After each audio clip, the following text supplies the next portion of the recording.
lot of things, but not everything today. Yeah, he did quite a bit of stuff. Just we did some things at the end that he stepped out of, but you know, we'll see. I mean, I guess we'll see how he kind of recovers from today and what the possibilities are for tomorrow. You know, when he wakes up tomorrow, and we'll have shoot around. There was some talk about leadership when Phil and Steve were talking to season ticket holders. How do you, when you look at your guys in your locker room, how do you define leadership? I know it's such a, you can't really put a number on it or anything like that. How do you define it? What do you look for? What do I look for in West? In like in locker room leadership, your players who like. Oh well, that's. I mean, that's between them. And every locker room is different, you know. So depending on the personalities and the guys that make up the team, there are certain personalities that kind of float to the top that are natural leaders, guys that are vocal leaders, guys that are leaders by example that don't say a lot. You know, guys that even sometimes don't play a lot, but they still have a certain presence about themselves that other guys respect. And so I think on some levels, everybody in the locker room has to have some leadership dynamic, but it just comes in different forms and packages based on who that guy is. One thing Phil mentioned a couple of times was that he talked to Carmelo over the summer and he wanted him to be a leader for this team. I know he's been hurt, hasn't been around a decent amount of the year, but how have you seen him in that role? Are you guys satisfied with the way he's taken on that role? Yeah, well, I think he's getting more comfortable being vocal with guys that he, you know, didn't know very well, you know, as the season went on.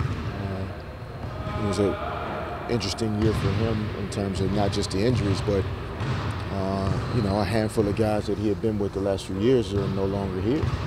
So he was kind of getting to know an entirely new locker room, and new personalities. And you know, I think the time away from the team and kind of being forced to watch it from home has kind of enhanced his respect for what we're doing and who these guys are, how hard they're competing.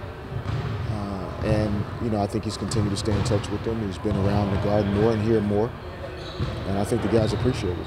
Do you take anything just from last night's Duke game, Coach K and his program, and just the team that won the championship? I mean, is there some message that you could give your team that they're champions and if they did this or that? Was there something you noticed over this past weekend? No, I mean, I think what probably stands out to me the most is, which I didn't really know much of until I saw them play a couple times, and they talked about that they only have 10 players basically.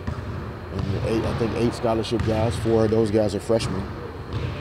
And so, you know, everything doesn't come in the same package. You know, that's not the team, I guess, that most people would have picked to win the championship, you know, at the beginning of the season or even when the tournament started.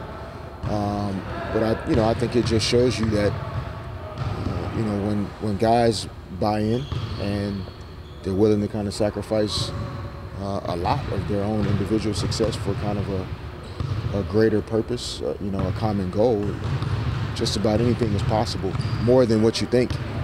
And, you know, it seems just from watching it very little in the last couple of days that that's what that team kind of represents, is that, you know, you don't have to have a ton of scholarship guys and a bunch of upperclassmen in order to win. I mean, Coach K, do you know him from the past? I mean, have you encountered him? No, I've never really heard a lot about Mike Krzyzewski at all. No, I mean, personally. No. Yeah, that's what I meant. I mean, yeah, no, I've only met him in passing a couple times. That was part of the reason, other than going to see Tim last year during Team USA in Vegas. I wanted to just kind of observe Coach K and his coaches doing what they do. But he's obviously been a model of success for decades. And I think many young people, players, coaches, business people, executives, I'm sure, kind of have all learned from what he's been able to do over the course of his career. And, you know, I think he's an inspiration to many people, not just in basketball, but I think just kind of, you know, in life in general, he's kind of a beacon of light in that regard. The stuff you talked about, putting the team first and all that stuff. I mean, that's been your message all along since you got here. Do you think it's going to be easier to get that message across since most of the guys next year are going to be guys that you've handpicked? I mean, you inherited some of the guys this year, but it seems like you're going to have more your guys next year who you guys are. I mean, I don't know if it'll be easier. But I think that some of the guys that we have returning here this year and that will be on our team next year will understand who we are and what we're asking of them. And then guys that we are fortunate enough to either draft or, sign in free agency, et cetera, we'll be here from day one. There won't be as much transition and turnover and new personalities, new leadership styles. And I think that'll work better for everyone. Even culturally around our group, front office, coaches, training staff, medical staff, everyone, we were all just working together for the first time over the course of the season. And all of those things impact what happens on the court. So we're looking forward to having a more fluid summer in that regard. But we still have, 5 games that mean a lot to these guys in terms of, the rest of their careers and how it could possibly impact them. You set up summer programs yet, or is it too early for these guys and what they're going to do directly after the season's over? Yeah, we've had discussions about those things, but, we don't really want them thinking about the summer just yet. So, we know it's a reality, it's coming. We talked about that this morning, that it's easy to get kind of that last week of school mentality, where you get a little giddy and everybody's laughing and giggling and looking forward to the summer break. And you lose that focus that you need to keep, in that last week. And so, we play 5 games in the next 8 days basically, and, we need to make sure that we're in the right mindset for those games. Just about last night, you mentioned all the freshmen that Duke have, and they won the national championship, but, from people that see the NBA every day, I mean, do fans have to realize, even some of these guys going to the draft, that they're still freshmen and 19 years old? Even an Okafor, I mean, everyone writes about him, but he's still 19.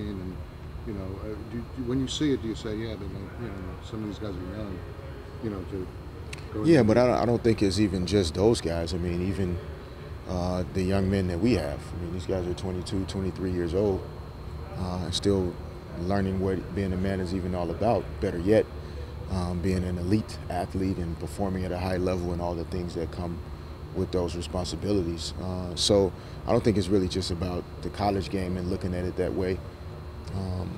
I just think it's about a maturation process that we all go through, and regardless of our age, we're always kind of learning new things, and it takes us a while to find out, how best to do it. So I don't think it's about fans realizing it or as a coach realizing that because of the number of age that this means this. I think each player is different. I played with a guy that came out of high school when he was 18, and basically now one of the best players to ever play the game. So it just depends, on who that guy is.